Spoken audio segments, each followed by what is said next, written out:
చెప్పండి.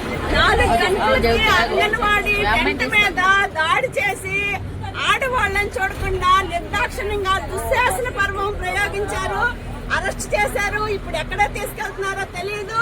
కనీసం టాయిలెట్ వెళ్తా ఉన్నా కూడా ఈ రోజు ఈ ప్రభుత్వానికి మానవత్వం లేకుండా మహిళలందరినీ కూడా దుర్మార్గంగా మొత్తం ఇప్పుడు విజయవాడ నుంచి గుంటూరు వచ్చింది, గుంటూరు నుంచి ఇప్పుడు ఎక్కడ తీసుకెళ్తున్నారో తెలియదు. చాలా క్రూరంగా ఈ రోజు అంగన్వాడీ మహిళలు అణిచే పని ప్రభుత్వం చేస్తా ఉంది. తప్పకుండా ఇంతకే అంత రెట్టింపు క్రూరత్వం ఈ ప్రభుత్వం అనుభవిస్తుంది అని చెప్పేసి అవుతున్నాము. వెంటనే రాష్ట్ర వ్యాప్తంగా అన్ని ప్రాజెక్టుల్లో అంగన్వాడీ మహిళలందరూ ప్రాజెక్టు స్థాయిలో పెద్ద ఎత్తున నిరసన కార్యక్రమాలు చేయాలి అని చెప్పేసి ఈ సందర్భంగా మీ అందరికీ విజ్ఞప్తి చేస్తా ఉన్నాను. శుభ్రాంబు అంగన్వాడీలు వేతనాలు పెంచాలని చెప్పేసి డిమాండ్ చేస్తూ మేము ఉదయం నుండి రాత్రి వరకు జరిగింది. తెల్లవారుజామున వాళ్ళు నిద్రనిస్తున్న వాళ్ళ మీద నుంచి దుర్మార్గంగా వాళ్ళు ఉన్న చోటనే వాళ్ళ టెంట్లన్నీ కూల్చేసి కరెంటు వైర్లు పీకేసి వారిని నిర్బంధించి ఎక్కడికి తీసుకెళ్తున్నారో తెలియని పరిస్థితుల్లో కూడా వాళ్ళని తీసుకెళ్ళిపోవడం అనేది మా నాయకుల్ని, అక్కడ ఉన్నటువంటి మా అంగన్వాడీ టీచర్లని, హెల్పర్లని అందరినీ కూడా తీసుకెళ్ళడం జరిగింది. వారిని వెంటనే విడుదల చేయాలి. వారికి మద్దతుగా ఈరోజు రాష్ట్రంలో ఉన్న అన్ని ప్రాజెక్టుల ముందు, ఎంఆర్ఓ ఆఫీసుల ముందు కూడా ఈ యొక్క ధర్నా చేయడం జరుగుతుంది. అలాగే రాష్ట్ర ప్రభుత్వం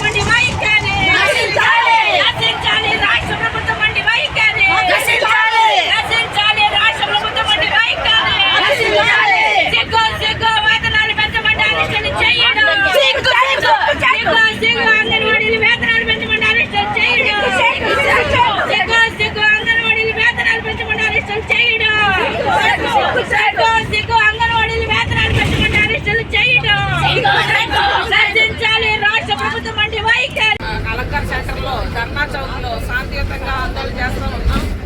చంద్రబాబు నాయుడు గవర్నమెంట్ చాలా దుర్మార్గంగా తెల్లవారుజామున పోలీసులు ఒక్కసారి దాడి చేసి లైట్లు తీసేసి టెంట్లు పీకేసి మహిళల మీద పడుకున్నటువంటి వాళ్ళని ఈడ్చేసి చాలా దుర్మార్గంగా వాళ్ళని అరెస్టులు చేసి ఎక్కడికక్కడికి తీసుకెళ్లిపోతా ఉన్నారు. ఇప్పుడు ఇది గుంటూరు దాటేసి మరి ఎక్కడ తీసుకెళ్తున్నారో తెలీదు. అంటే గుంటూరు దాటేసి తీసుకెళ్తున్నారంటే ఇంకా ఎక్కడ తీసుకెళ్తారు? ఖమ్మం తీసుకెళ్తారా లేకపోతే వేరే స్టేట్ తీసుకెళ్తారా అనేది ఏమైనా అంతర్జాతీయ ఉగ్రవాదులమా? మేము ఎవరమని చెప్పి తీసుకెళ్తారు?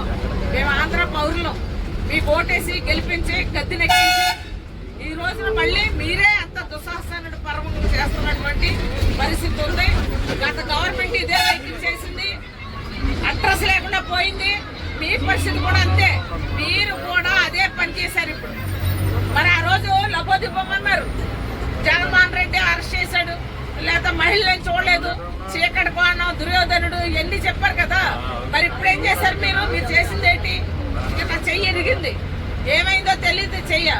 అంటే ఇలా ఎంతమంది మహిళలకి ఈ రోజున వాళ్ళ చేతులు ఇరిమియో తెలియనటువంటి పరిస్థితి. ఎంతమంది మహిళలు కదా ఒంటి మీద బట్టలు కూడా చెరిగిపోయినటువంటి పరిస్థితి ఉంది. అంత దుర్మార్గంగా ఈ వేళ ఈడ్చుకుని తీసుకెళ్లి అరెస్టులు చేస్తా ఉన్నారు. ఏమడిగాం మేము? వేతనాలు పెంచండి అడిగా. మీరే కదా ఎన్నికల ముందు వేతనాలు పెంచుతామన్నారు.